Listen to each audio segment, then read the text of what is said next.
નમસ્કાર દોસ્તો, ચોમાસાની ઋતુમાં તળેલો ખોરાક અને વધારે ચરબીવાળો ખોરાક ખાવાનું દોસ્તો બિલકુલ ટાળજો.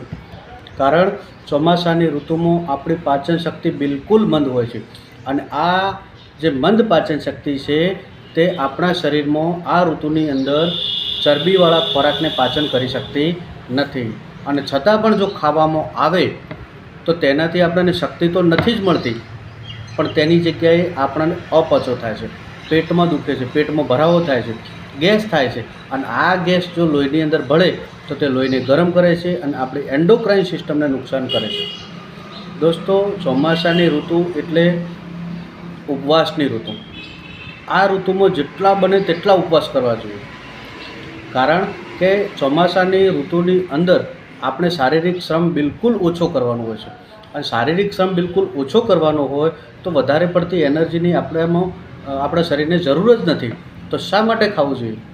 તો જેટલું બને તેટલું આપણે ફળાહાર કરવો જોઈએ. અને આમ પણ ચોમાસામાં આપણી હોજરીમાં જે ગેસ્ટ્રિક એસિડનું સિક્રેશન થાય છે, સ્ત્રાવ થાય છે, તે ઓછો હોય છે તો પાચન ઓછું થતું હોય છે. તો વધારે પડતો ખોરાક ખાઈશું તો આપણને શક્તિ નહીં, પણ સામે આપણને ગેસ, અપચો જેવી તકલીફો ઊભી થશે. તેથી ઉપવાસ કરવો જોઈએ.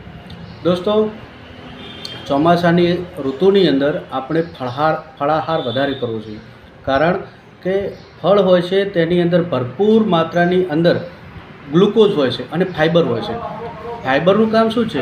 આપણા જે આંતરડાની અંદર જે મળ ચોંટી ગયો છે તેને તે બહાર કાઢે છે અને આપણા આંતરડાને સ્વચ્છ રાખે છે. અને ગ્લુકોઝ આપણા શરીરની અંદર એનર્જીનું કામ કરે છે, તેનાથી આપણને શક્તિ મળે છે અને આપણે આપણી રોજિંદી ક્રિયાઓ કામ કરતા હોય છે. દોસ્તો, ચોમાસાની ઋતુની અંદર આપણને શરદી ખાંસી જલ્દી થઈ જતી હોય. આ શરદી ખાંસી થવાનું કારણ છે આપણા ભીના કપડાં અને ભીનું શરીર. જો વરસાદ પડ્યો, આપણા કપડાં ભીના થયા હોય તો તેને તરત બદલી નાખવા જોઈએ અથવા શરીરને સૂકવી દેવું જોઈએ. કારણ કે ચોમાસાની ઋતુમાં સૌથી વધારે તાવ આવતો હોય છે. તો આ તાવ આવવાનું મુખ્ય કારણ આ શરદી ખાંસી જ છે. તેથી આપણે ચોમાસાની ઋતુ દરમિયાન કપડાં અને શરીરને સૂકું રાખવું જોઈએ.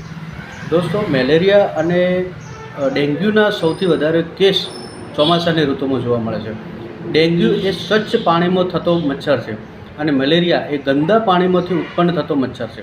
તેથી ઘરની અંદર જ્યાં ફ્રીજનું કે એવું કોઈ પાણી જમા થયું હોય તો તેને તરત નિકાલ કરી દેવો જોઈએ, નહીંતર તેની અંદરથી ડેન્ગ્યુના મચ્છર ઉત્પન્ન થઈ શકે છે.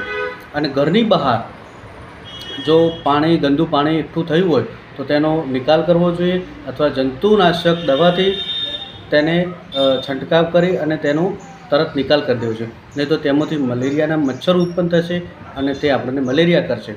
અને ઘરની અંદર પણ આવી રીતે ડેન્ગ્યુના મચ્છરનો નાશ કરવો જોઈએ. તેના માટે જરૂર હોય તો ગુડ નાઇટ કે ઓલ આઉટ જેવા ઉપકરણોનો પણ આપણે ઉપયોગ કરી શકીએ છીએ. દોસ્તો, ચોમાસાની ઋતુમાં કોઈ પણ બીમારી થઈ હોય તો તરત દવા કરાવી દેવી, કારણ ચોમાસાની ઋતુમાં આપણે રોગ પ્રતિકારક શક્તિ પણ ઓછી હોય છે. તેના કારણે આપણે જલ્દી બીમાર પડી જતા હોઈએ છીએ.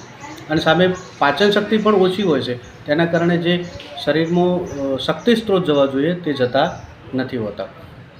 દોસ્તો, આપણને 3 પ્રકારે શક્તિ મળતી હોય છે. એક ખોરાક ખાવાથી મળતી હોય છે, બીજું ઊંઘથી મળતી હોય છે અને ત્રીજું ધ્યાનથી મળતી હોય છે. ચોમાસાની ઋતુની અંદર આપણું જે મન હોય છે તે શાંત હોય છે અને મન શાંત હોય ત્યારે જો ધ્યાન કરવામાં આવે તો તેની જબરજસ્ત અસર આપણા શરીર, મન, આપણા ધંધા અને આપણા વ્યવહાર ઉપર પડતી હોય છે. તેના કારણે આપણી યાદશક્તિ પણ સુધરતી હોય છે, આપણે કામ કરવાની ગુણવત્તા પણ સુધરતી હોય છે.